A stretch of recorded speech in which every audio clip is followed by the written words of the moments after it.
பார்வைக்கு சேரையில்ல நீ நான் எட்டி தொடவா இளகுடியே நான் அடிமேல் விழவா சோழ காத்துக்குள்ள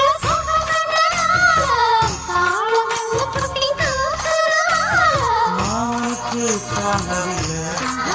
இனி மாறாப்புக்கு வேலையில்லை